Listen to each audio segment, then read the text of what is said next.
அதிகாரத்திலே 8வது வசனத்தை ஒருவர் வாசிப்போம். கர்த்தர் நல்லவரும் உத்தமருமாய் இருக்கிறார், ஆகையால் பாவிகளுக்கு வழியை தெரிவிக்கிறார். ஆமென், அல்லேலூயா. பிரியமானவர்களே, இந்த தாவீதின் சங்கீதம் மிக அழகாய் சொல்லுகிறது, கர்த்தர் நல்லவரும் உத்தமருமாய் இருக்கிறார், ஆகையால் பாவிகளுக்கு வழியை தெரிவிக்கிறார். ஆமென், அல்லேலூயா. இயேசுன்னு சொன்னாலே உடனே நம்ம என்ன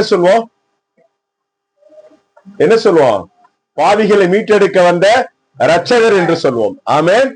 இயேசு கிறிஸ்துன்னு சொன்னாலே பாவிகளை மீட்டெடுக்க வந்த மீட்பர். ஆமென்.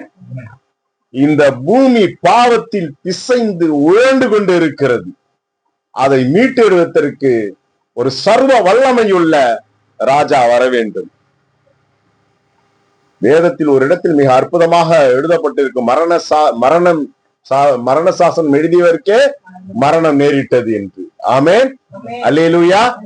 அப்போ இந்த ஆத்தல், காத்தல், அழித்தல், இந்த மூன்றையும் தம் உதட்டின் நாவின் நுனியில் வைத்திருக்கிற அந்த இரட்சகராகி இயேசு கிறிஸ்து ஒரு மனிதனை தேடி வரான்னு சொன்னாக்க அவன் உளையான சேற்றில் இருக்கிறான்னு அர்த்தம். அந்த உளையான சேற்றில் இருப்பவனை மீட்டெடுப்பதற்காக, தான் தங்கும் தேவாலயமாக இருப்பதற்கு கர்த்தர் என்ன செய்யறாரு? பாவிகளை நோக்கி பயணிக்கிறார். வேதத்தில் நிறைய இடத்தில் பார்க்கிறோம் பிரியமானவர்களே. குள்ள மனிதனான சக்கேயு, ஆஸ்தியில் உயர்ந்தவன், வட்டிக்கு பணம் கொடுக்கிறவன், அநியாயக்காரன் என்று பெயர் பெற்றவன், அவன் கேட்கிறான், இயேசு எப்படிப்பட்டவரோ, ஆமென், எப்படிப்பட்டவரோ என்று தன் இருதயத்தில் நினைத்தான். தேவன் சகேயுவை நோக்கி பயணித்தார். ஆமென், அல்லேலூயா. சற்று யோசித்து பாருங்கள். இப்படியாக பாவிகளை மீட்டெடுப்பதற்காக பரனை விட்டு பரதேசி கோலத்தில் இந்த பூமிக்கு என் தேவன் அவதரித்து இருக்கிறார். ஆமென்.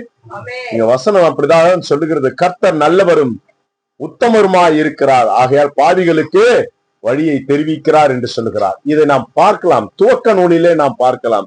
ஆதியாகமம் 2வது அதிகாரம் 15-16 வசனத்தை எடுத்துக்கொள்வோம்.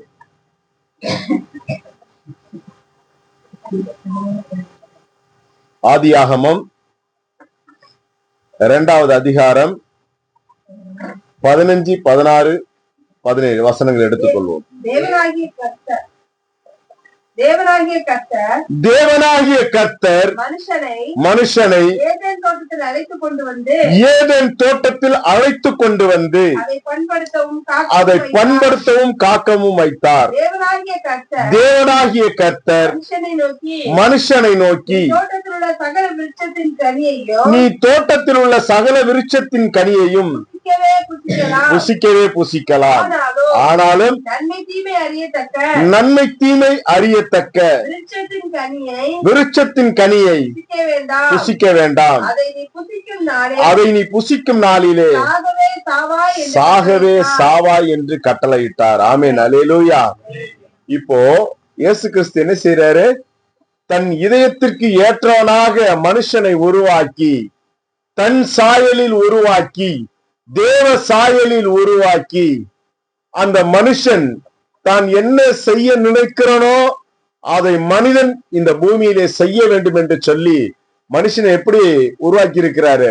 ரொம்ப பயபக்தியோடு, ரொம்ப அழகா நேசித்து ருசித்து பார்த்து அழகாய் தன்னை போலவே வடிவமைத்திருக்கிறார். அந்த மனிதனை தேவன் எவ்வளவு அழகா சொல்றார் பாருங்க. கர்த்தர் மனுஷனை ஏதேன் தோட்டத்தில் தன் இருதயத்திற்கு ஏற்றவனாக அவர் என்ன செய்யறாரு? இருதயத்திலே வைக்கிறார். அதன் பிறகு அந்த மனிதனிடத்திலே என் தேவன் பேசுகிறார். பிரியமானவர்களே, நீ தோட்டத்தில் உள்ள விருட்சத்தின் கனியை புசிக்கலாம். இந்த தோட்டத்துல விருட்சத்தின் கனி பறந்து விருந்து இருக்கிறது. என் கரங்கள் என்னிடத்தில் நீ எதை வேண்டுமானாலும் கேட்கலாம். நானும் உனக்கு ஞானத்தை போதிக்க அநேக காரியங்களை நான் உனக்கு வெளிப்படுத்துவேன். ஆனாலும் எனக்கு அப்பாலாக ஒரு சிஸ்டம் இருக்கிறது.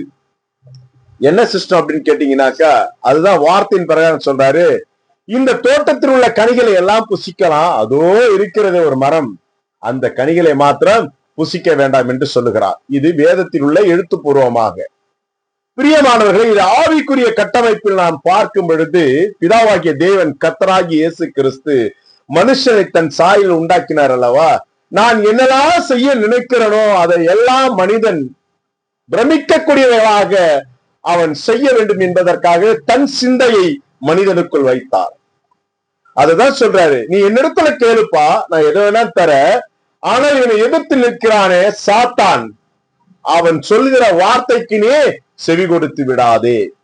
இதுதான் தேவன் இலைக்காய் மறையாக அவர் சொல்லுகிறார். தோட்டம் என்பது, ஏதன் என்பது இயேசு கிறிஸ்துவின் தன் இதயத்திற்கு ஏற்றவனாக எங்கேயோ கொண்டு போய் வச்சுட்டார். அவரு ஒரு காதலன் தன் காதலியை பார்த்து சொல்கிறான், தன் பெற்ற தாயை மறந்து விடுகிறான், தன் தகப்பனை மறந்து விடுகிறான், உடன் பிறந்த சகோதரன் சகோதரியை மறந்து விடுகிறான்.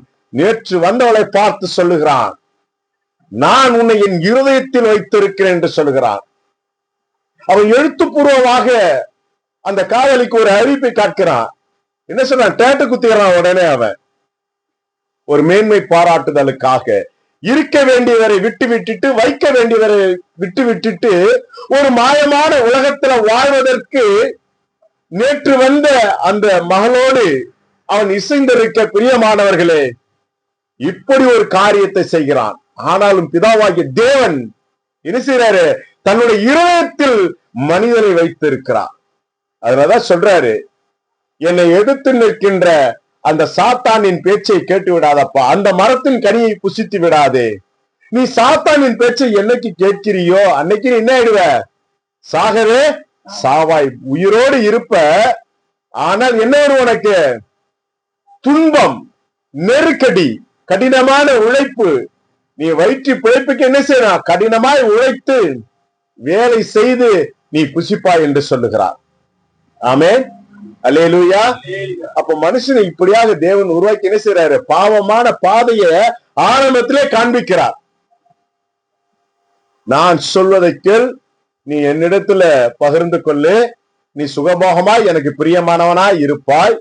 ஆனாலும் என்னை எதிர்த்து நிற்கிற, உன்னை கெடுக்க நினைக்கின்ற அந்த சாத்தானின் சொல்லுக்கு நீ இரையாகி விடாதே. அது தவறான பாதை என்று ஆரம்ப காலகட்டத்திலேயே என் தேவன் மனிதனுக்கு மிக அழகாய் அந்த காரியத்தை சொல்லுகிறார். அதுதான் தாவீது ராஜா இங்க நினைவு கூறுகிறார். பிரியமானவர்கள், 25:8 வாசிப்போம்.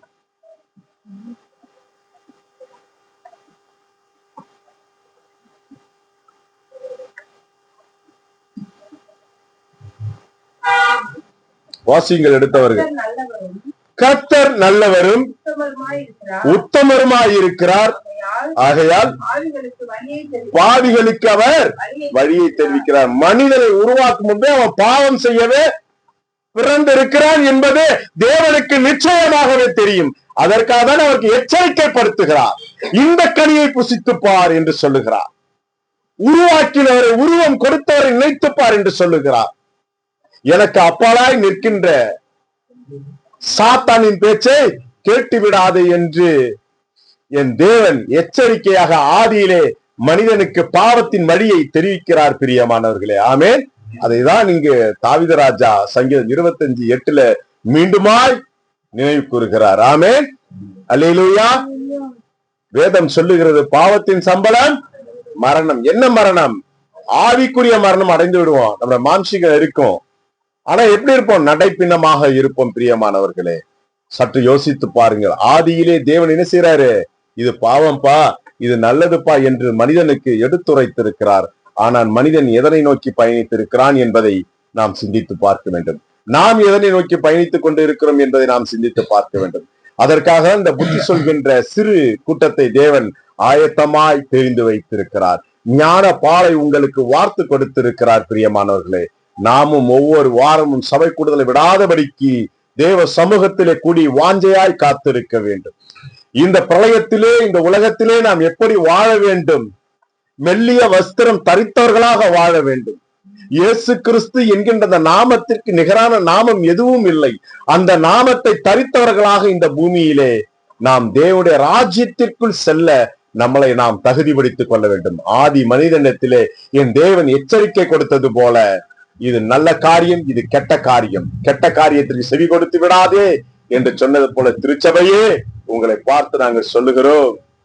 திருச்சபையின் அறிவிப்புக்குள்ளும் சபை கூடுதலையும் நீங்கள் விடாதபடிக்கு தேவனுடைய நாமத்தை மகிமைப்படுத்தும்படியாக உங்களை அன்போடு வாழ்த்துகிறேன். ஆமேன்.